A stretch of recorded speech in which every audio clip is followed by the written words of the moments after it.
We are taught from childhood that success is a direct result of physical and mental exhaustion. We work longer and sacrifice more, believing that the world rewards the intensity of our struggle. History, however, focuses on the names engraved on the monuments, not the anonymous hands that spent a lifetime carving them. When you rely entirely on your own labor, your capacity for power is limited by the biological bounds of your own body. There are only so many hours you can exert before your effectiveness simply stops. Influence is defined by the systems you build. The most effective leaders move beyond their own effort to create mechanisms that continue generating results long after they stop moving. Julius Caesar is often remembered as a solitary military mastermind who reshaped the Roman world through personal brilliance alone. The reality was a hidden network of engineers who bridged rivers, surveyors mapping terrain, and quartermasters coordinating supplies across this map. Every campaign relied on this vast system. By delegating responsibility, his vision was executed by generals working thousands of miles away. This shift from individual excellence to multiplied excellence allowed him to scale his reach. He created an environment where thousands of experts performed at a high level toward a single objective. The success Caesar achieved was the direct result of the logistical machine he designed. It proves that the weight of an empire is carried by the system rather than the person standing at the center. Many people spend their lives chasing opportunities, promotions, and validation. While this constant motion feels productive, it often signals a lack of inherent value. The mind naturally links availability to worth. When something is difficult to obtain, perceived value increases.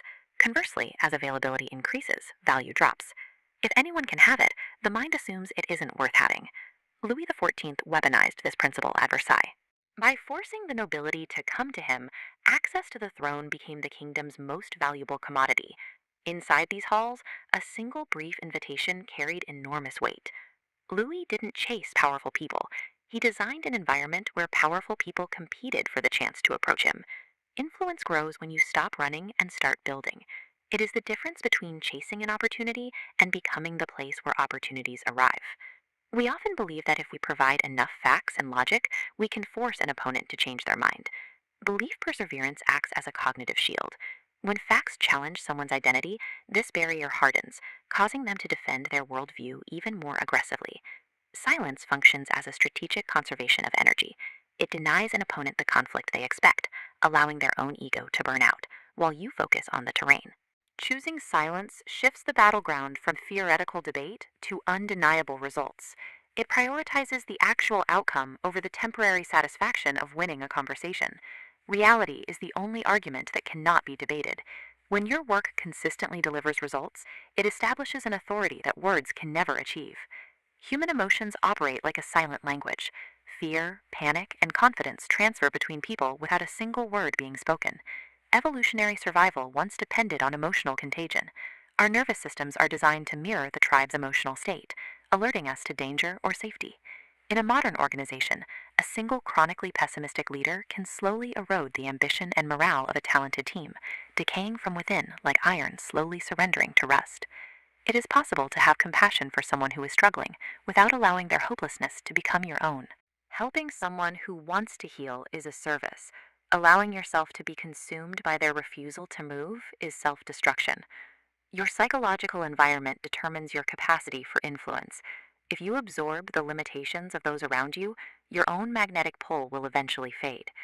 The most stable form of power is found in the quiet certainty of your own value.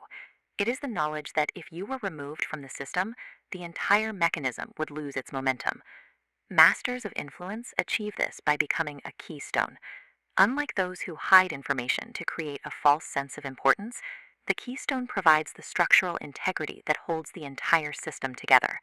By solving complex problems and integrating deeply into the organization, you create a state of structural interdependence.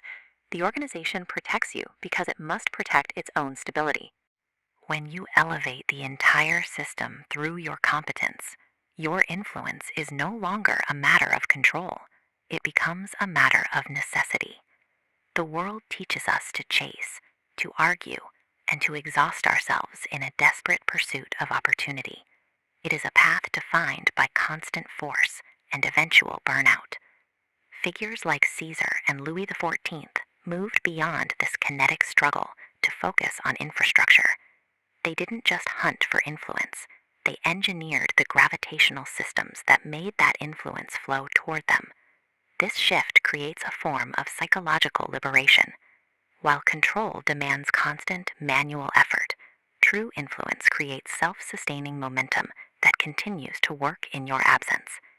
Instead of spending your life running after possibilities, focus on building undeniable value. When your competence is rare and your systems are strong, your work will speak louder than your presence ever could.